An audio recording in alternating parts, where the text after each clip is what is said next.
Yeah. What's up, ladies and gentlemen? It's the 12 Rounds Podcast. And today, our special guest is Adrean Garza Music, man. What's up, dude?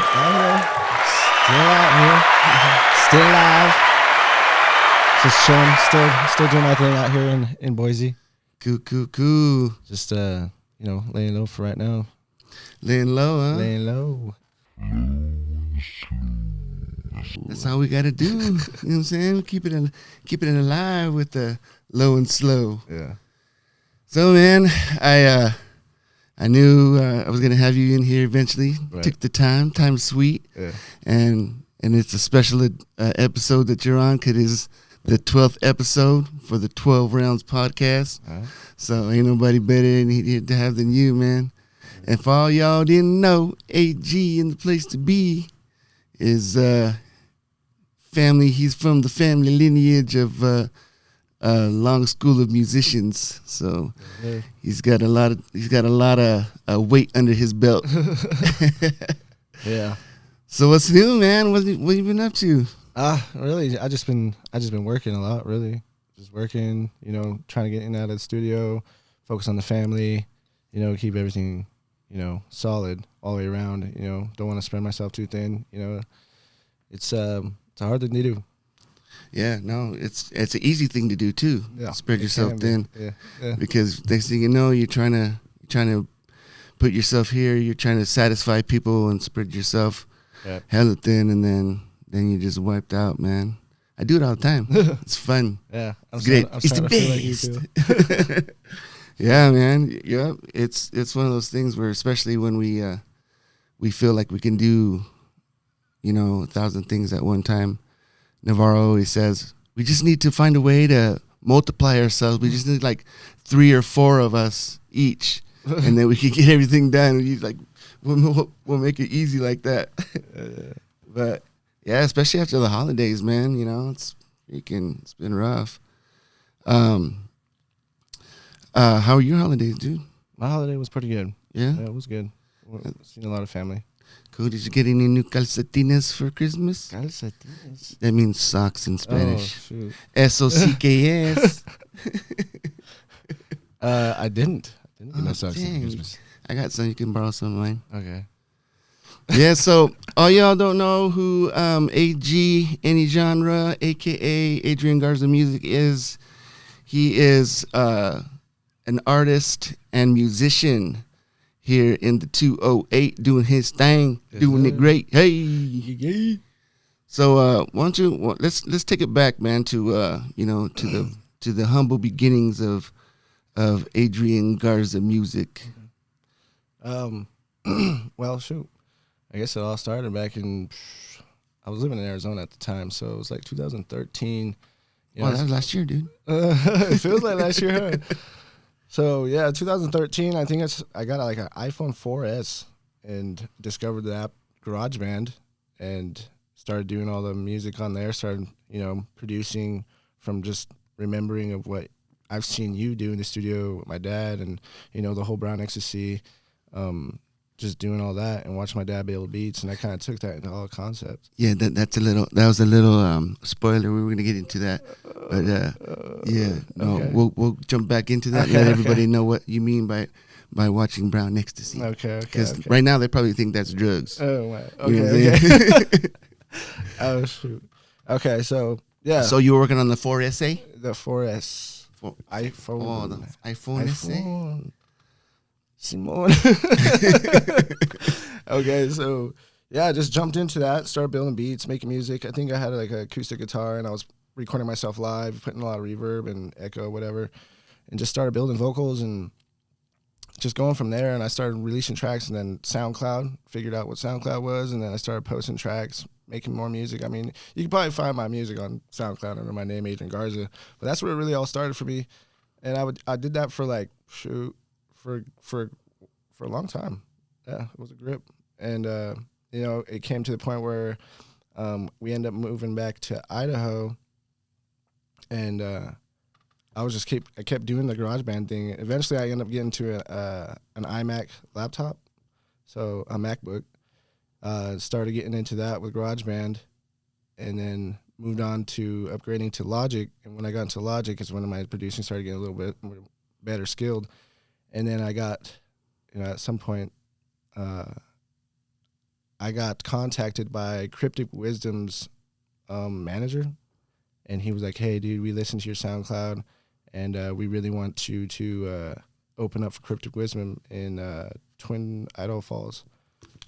And at that point, that's when I didn't know what I was doing, so I was like, how do I approach this? So I hollered at you, and we basically went from there. That's when Adrean Garza pretty much changed to any genre. So let's do a little rewinding. AG is my nephew, and again, this is your host, MAG, in the place to be. Which we had a group and we had a production studio a long time ago, and AG growing up, along with all the other children, everybody was always, we've been a musical family, so everybody was always in the studio, and not all the kids took to it, but AG was one that always found himself, like being more interested in it and stuff.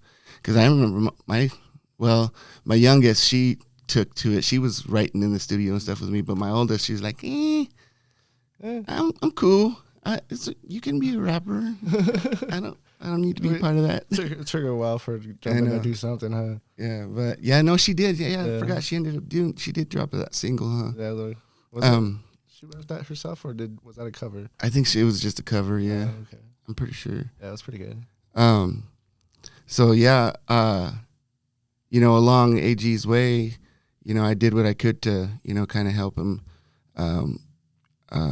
learn the programs and stuff like that, and try to, because there's a lot of things with music that a lot of people don't understand. So like the outsider or whatever could look at, I want to be a rapper, but they don't understand. You have to be able to count, you have to be able to count music, so that way you can format your measures correctly, structure. And structure all your, especially there's different structures for different different genres, Right. And the pop genres are usually pop and rap and R&B. They're pretty much similar in the way that they're structured and stuff. Yeah.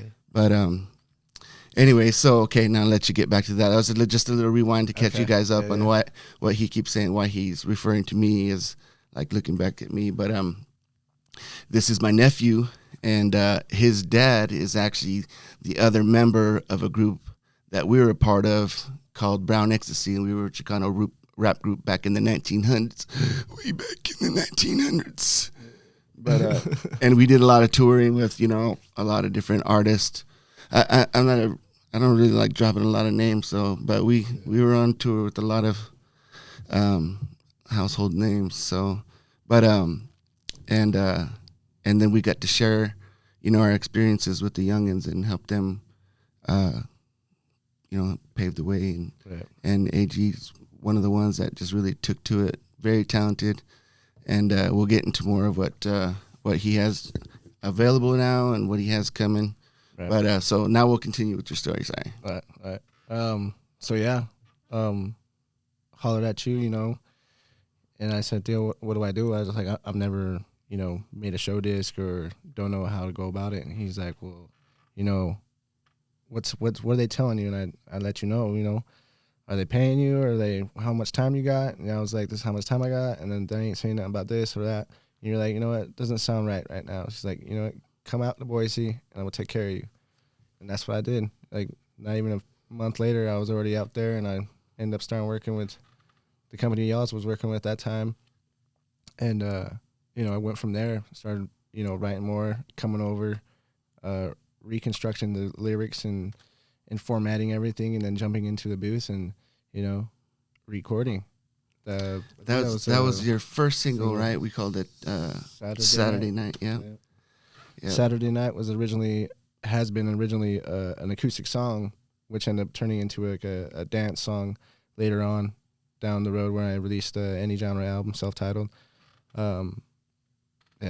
And we shot a music video for that too. So if y'all want to check out some of AG's early stuff, Adrean Garza Music is his new stance now.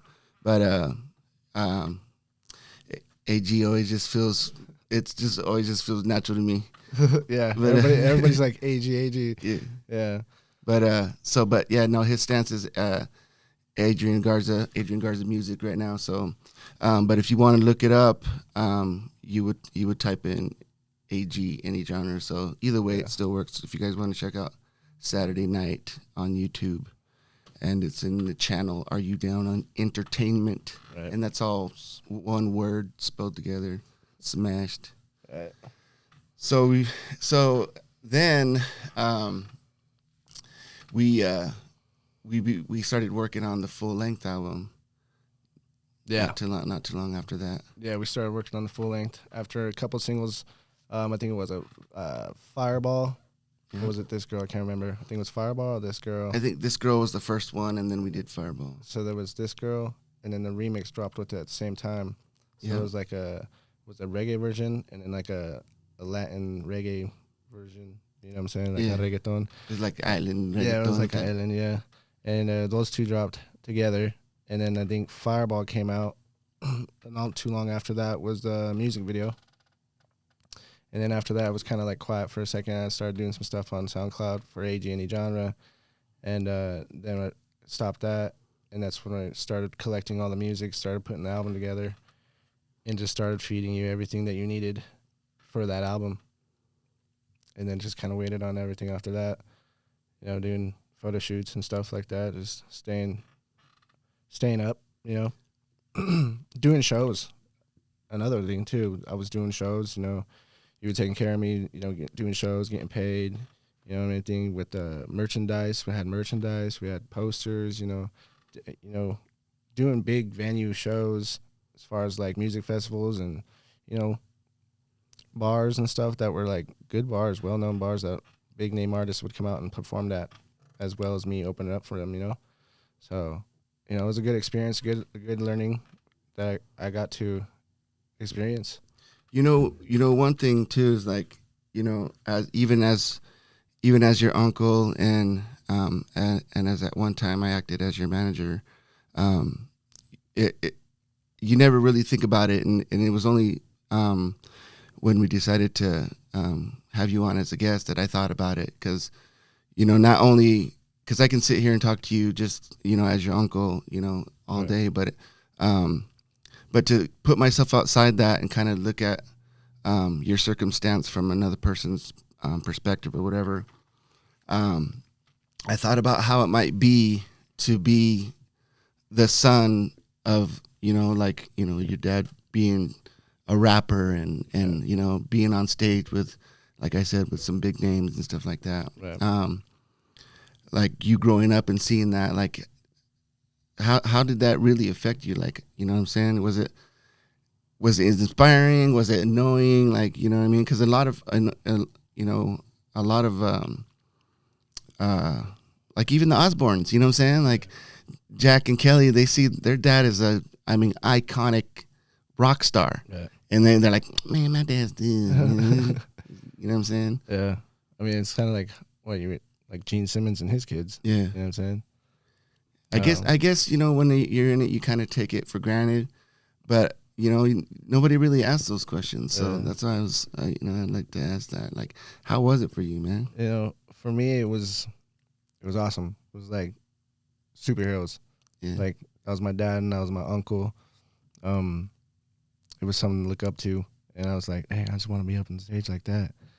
You know, I never thought that, you know, years later I'd be the one doing the same damn thing, you know what I mean? It's like, I wouldn't imagine I'd be here, especially doing music all by myself. And just watching you guys up on stage, when I did get the chance to see you guys up on there, everybody loved it. Everybody was like, oh, you guys were taking it over, you know what I mean? Still in the show or, you know, headlining the show or whatever. But even going home with the CD, you know, blasting it in the living room, my mom was like, you can't be this and that. They're saying this and that. I was like, that's my dad. My dad said it. You know what I'm saying? Then she ended up giving me the CD player at that time. So, you know, I was just jamming that all the time. And it's like, Get Your Boogie On was the hit for me, and then Coming Up, that was another one. And those are the songs, those are the songs that I really liked at that time. And I would always tell all my friends. You can tell by the names of those songs too, y'all. All of you that's listening, you can tell those are 1900 versions of song names. Yeah. So like, yeah, I was that's totally the last where I was gonna go. But yeah, you got a new CD player. Yeah, so I was like, I would tell all my friends like, oh, this is my dad and this is my uncle, and they'd be like, nah, you're lying. This ain't him. This ain't him. Till this day, I'm pretty sure a lot of them still don't believe that. Using my mom, my pops and my uncle were up there doing their thing. You know what I'm saying? And there's a few out there that still believe, and they even got the actual original CDs. Yeah, that I passed down to them because I already got it. You know what I mean? Yeah, your dad and I, when he was on the podcast, when we did the Brown Ecstasy episode, we were talking about that, how some people didn't believe. Like people would say they knew us, and then about. The one girl, it's the funniest one. That's why I always remember it, when she was saying that she was related to your dad, but she wasn't related to me. She's like, that guy's my cousin, but I don't know who that guy is. Homeboy's like, they're brothers. Like she's like, no, they're not, because that guy's my cousin. Oh man! But it's kind of funny too. I running into some friends from high schools. Talking about how they used to follow us, they used to come to our shows and stuff and follow us around like we were the boys from C-Town, that were doing it. But as you know, when you're on stage, when you're up there, like you don't really think about those kind of things. Right. You're just doing your music and like you can find solace in all that, because that's the only reason we started doing music in the first place is because, there's like a little piece there, And I was talking about that the other day to some people I haven't seen in a while, and they were like, "Hey, we've been listening to your podcast. That's cool, Like I'm glad you're doing that." Right.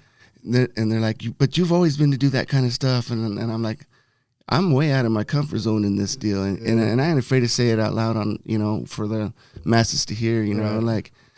like this is not. I've never been one to say I would be a talk show host or a podcaster or whatever, because this has never been my gig. Right. And people think it's easy for me because I've performed in front of thousands and thousands of people before, but as an artist, you get to kind of like jump out of your natural self and become a character, Right. So when you're on stage, you're more of a character. You're like, so you can say anything, you can be any certain way, and no one knows who you are. Yeah, so as long as I've ever been on stage, I've always been MAG, and like I just act a fool, And I mean, not a literal fool, but I could be silly, I could be serious, I could be whatever I wanted because I was a character, Right.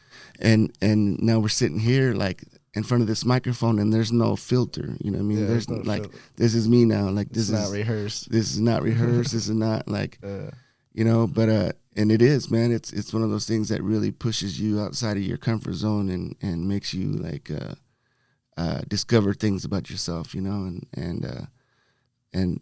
you start to reflect on all the things that you did before you're doing the stuff you're doing now, like all the things that got you to the point where you're at now. Like, does it all make sense? You know what I mean? Was it all like some sort of grand plan or, what do you call that? Freaking divine intervention or whatever, But it's a crazy thing, man. And especially watching you come up and you and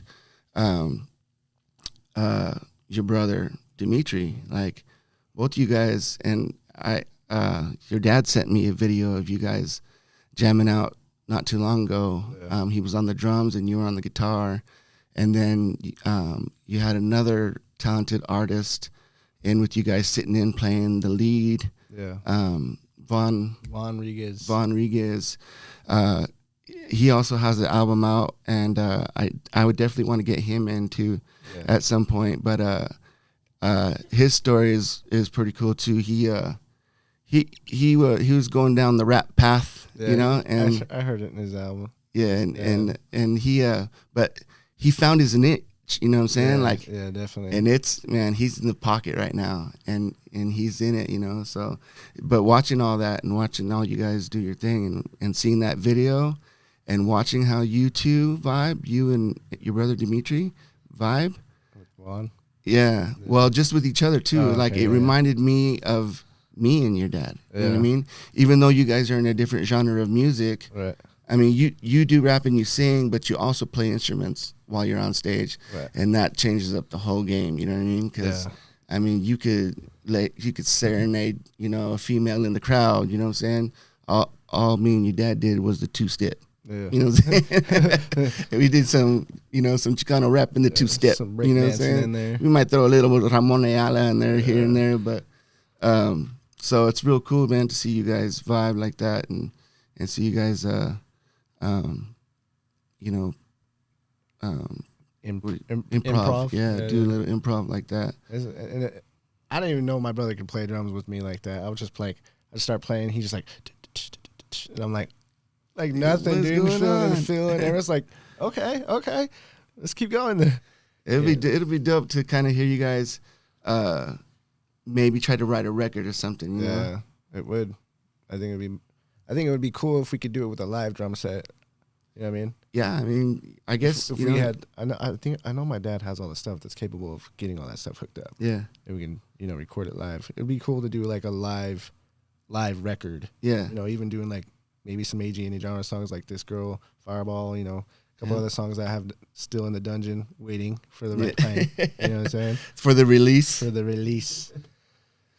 You know, it's all played out for in time. It's gonna come. So if y'all's listening to that, you got something in the pocket. You got some. Sorry, I had to take a drink. Yeah. Of water. My mouth was all dry, and now it's all wet with water. Yeah. So you released the self-titled album, Any Genre. Which was a full-length album.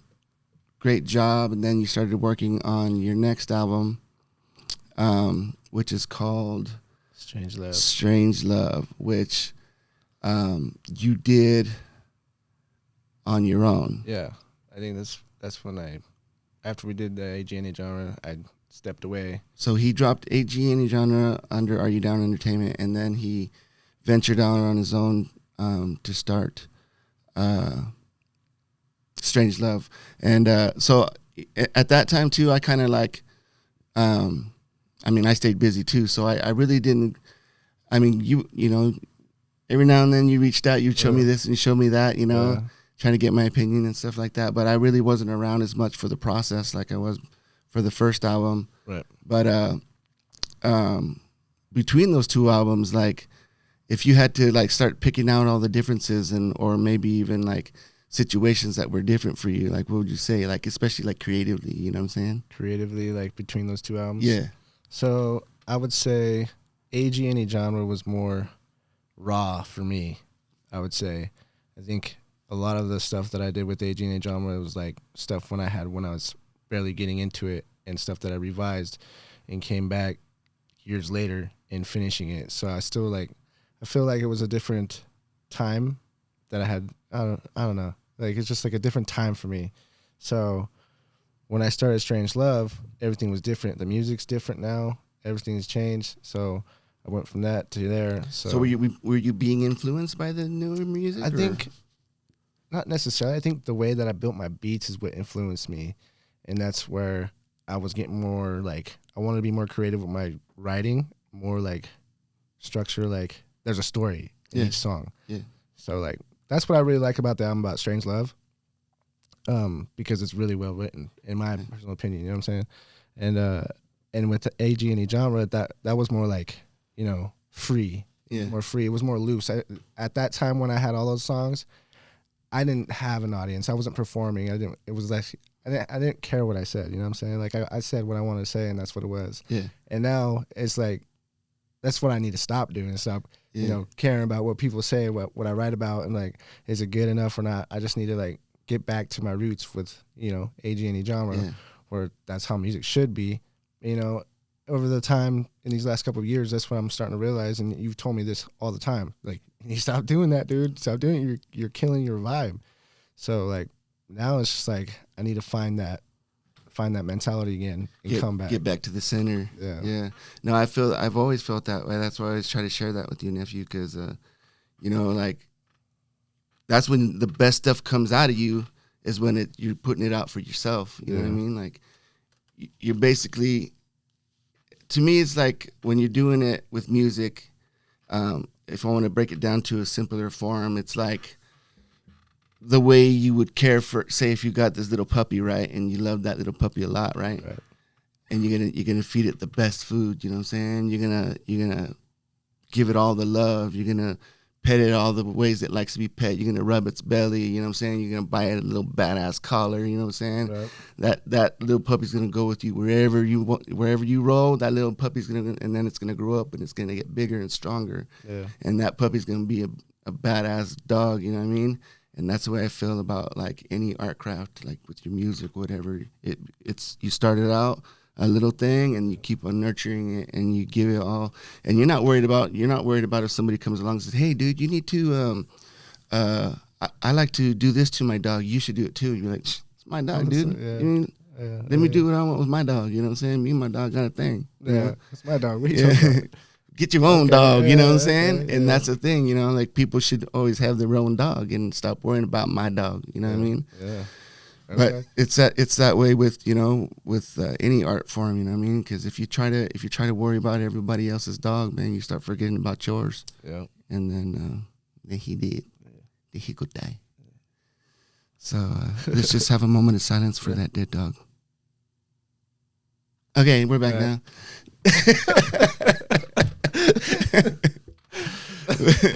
But no, so even despite all that, man, Strange Love was a dope album, dude. I mean, you got some good stuff on that album. Yeah, I was honestly, you know, it was just like a self experience. Like that whole year when I stepped away and released that EP and made all those singles and stuff, it was just like something that I did myself, you know. Like how you say, you take that little puppy and you grow that puppy. And I felt like I did that with that album in that year that I was running. I knew you would too. So when you told me, you're like, "Hey, dude, I think I want to, you know, do my own thing." And you told me too, you're like, "It's not as easy as I thought it was going to be, but I knew you could do it. I knew you would do it." You know what I mean? And that's what the most important thing is, because that was a big learning experience for you too. And knowing what you're capable of, you know, and knowing what you need to outsource too, you know. And like I was saying on a podcast, and even Matt Navarro quoted it too when we were talking about, you know, not being able to do, or you shouldn't have to do all the things that involve, you know, your record or your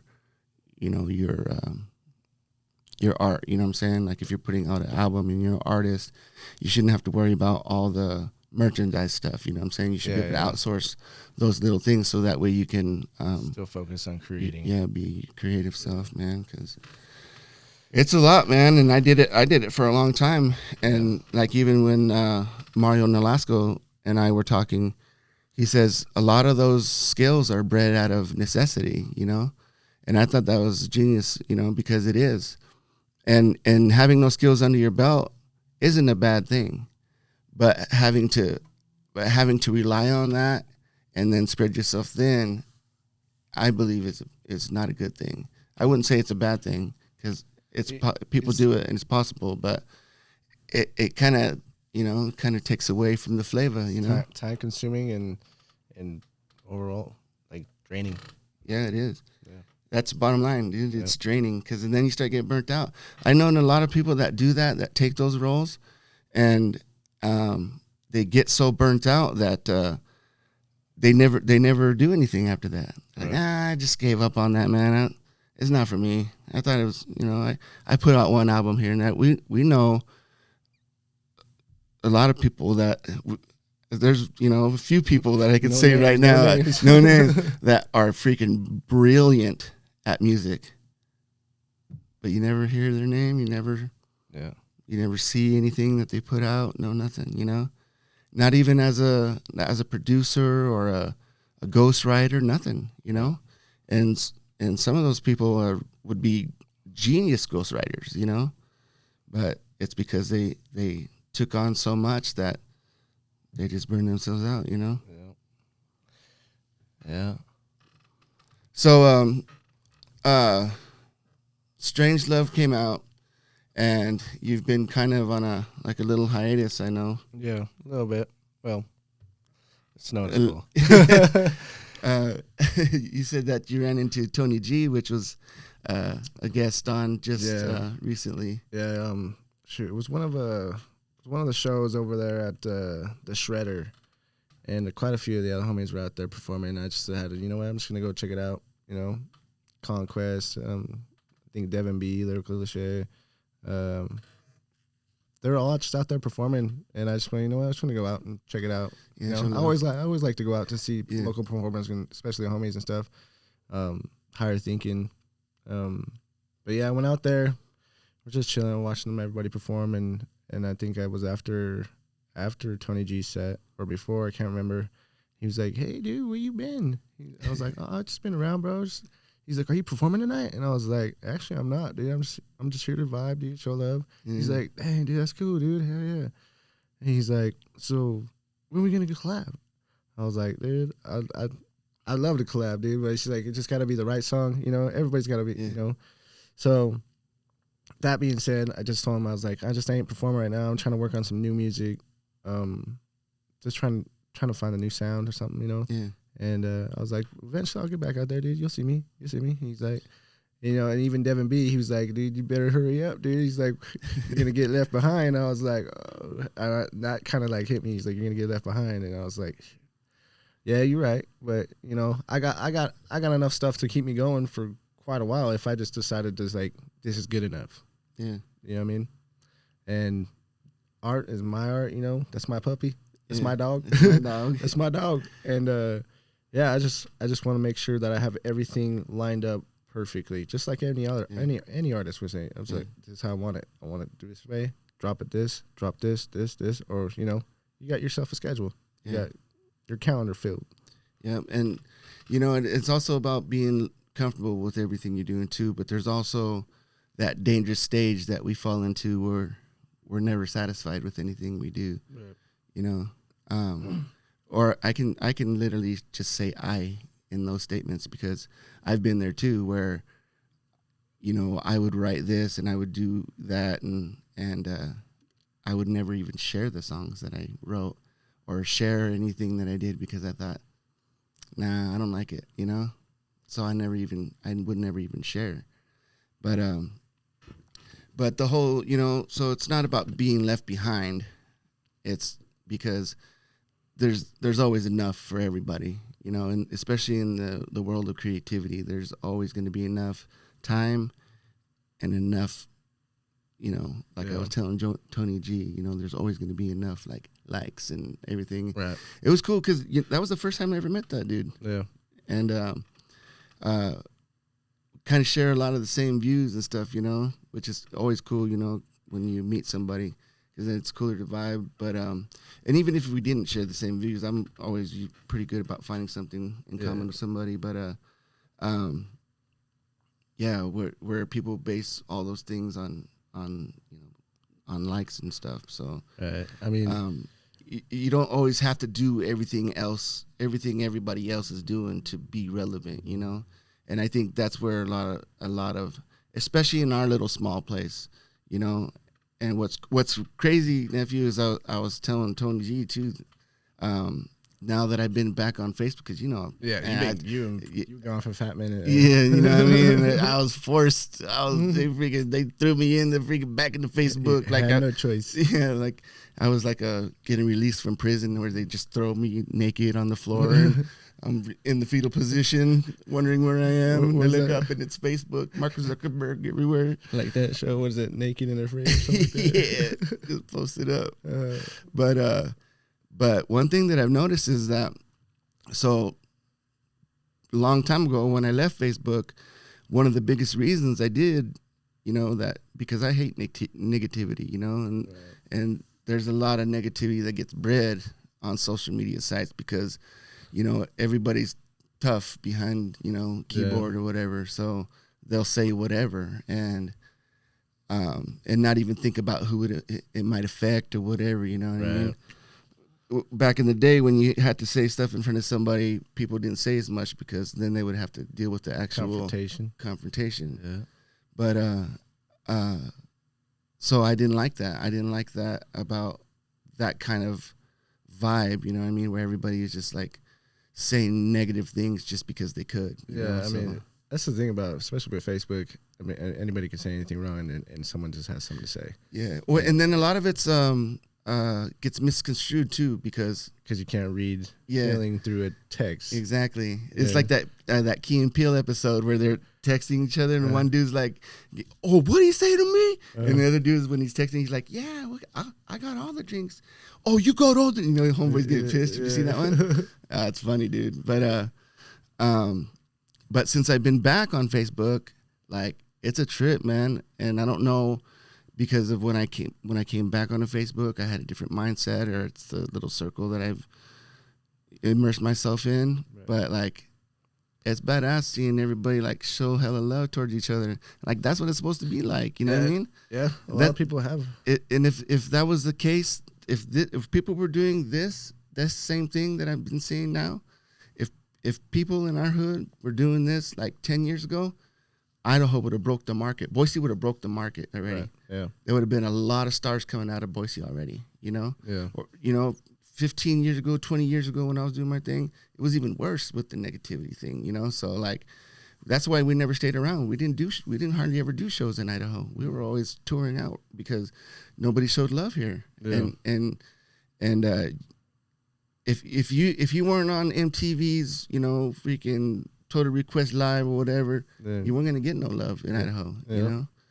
And they looked at locals like we were just junk, you know. And most other places, you know,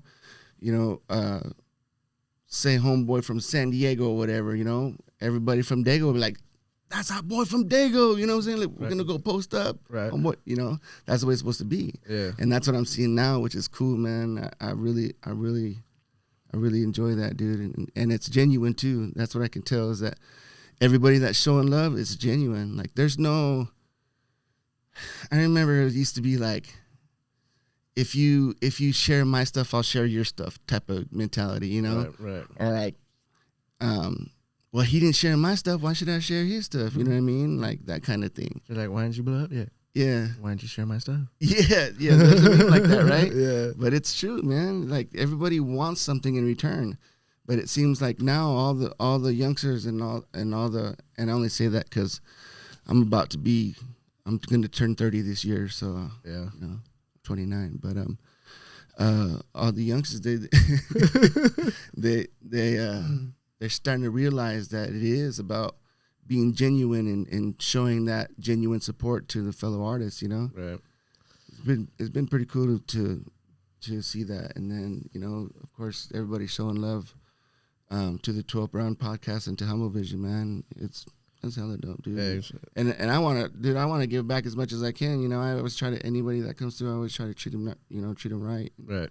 Come through and last time we got Joey Bravo burritos. Joey Bravo burritos? Yeah, dude. Oh, you got him burritos? Yeah, when he was. I thought it was like a whole like actual. This is a Joey Bravo burrito, like from. Oh, hey Joey Bravo, if you're listening, dude, trademark. Trademark. That actually sounds pretty bomb. A JBB. Oh, that doesn't sound right though, huh?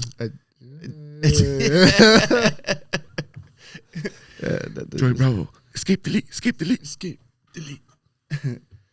But so what's next, man? What do you got? What do you got up the sleeve? Up the sleeve, you know, probably a few singles, maybe some music videos, and then give me some time. You've got some music videos already in the cabinet, vault, don't you? In the vault. Rat to go. He rat to go. Yeah, just planning all that out. You know, just making sure everything's drop with intention. Yeah, with intention, and you know, be ready for the always have like the drop, and then the next one's already ready. You know, yeah. If not more. So I got some things coming up, some collaborations, trying to do a collaboration EP, and just work on the next EP, if not full-length album. And then, you know. What's your goal? Is your goal you're just going to let whatever happens, or are you going to try to put out full length? I'm trying to let it come to me. I feel like if I force it, it won't happen. And I've noticed that when I'm in the studio, I'm always trying to force something as of lately. But I just I just got to step back for a little bit. Let me resonate on this stuff. And it like songs like Mimosa. You know, that song. That's a jam, dude. That song, I think that song sat for like a little while, and then boom, it just came to me. Just the beat, it sat for a minute, and then boom, like there's quite a group of songs. Like, can't remember the song name, but there's quite a bit of songs like Never Change. That song sat for 2 years. That song sat for 2 years, and then I finished it. Nice. And then one of my favorite songs on Strange Love. Yeah, I like that that hook's dope. Yeah. And then I can't remember the name right now.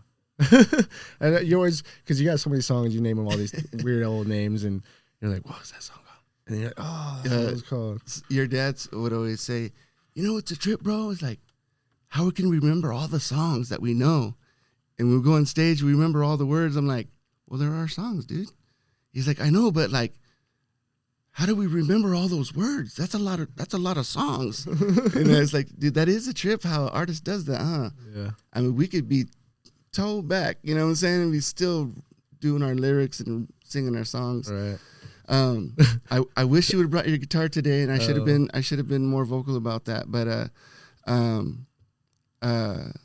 we'll have you back again so you can do some live stuff. But why don't you give everybody your handles? How do they find you? How do they get your stuff? And you can find music under AG Genre, and that's for Authority Down Entertainment. You can find that on iTunes, Spotify, YouTube, Kmart. Kmart. Walmart. And there's music videos on YouTube of AG Genre. Pretty much most music platforms. And then my other name, Adrean Garza. That's Adrean Garza, Garza, and you can find all that on the same stuff like YouTube, Spotify, iTunes. I got a music video on there as well that I shot myself during COVID. They had me shut down, so I was locked up in the studio. Can't contain him. And it took me 3 days. Shot 3 days at the same time a day, and then I released it during those 2 weeks. And it's called OnlyFans, and it's pretty funny. It's got a little funny part in there for the giggles, you know. What is it called? Easter egg or whatever? Yeah, like an Easter egg. Okay, yeah. And so you can find me there. You can find me on Facebook, Adrean Garza Music, and Instagram. There's AG Genre and Adrean Garza Music, and that's pretty much all that I'm on right now as far as social media. Yeah, and if you, it was a badass to have you here on the 12th episode of the 12 Rounds podcast, dude. Yeah. Freaking until next time, yo. AG Genre, aka Adrean Garza Music, yo.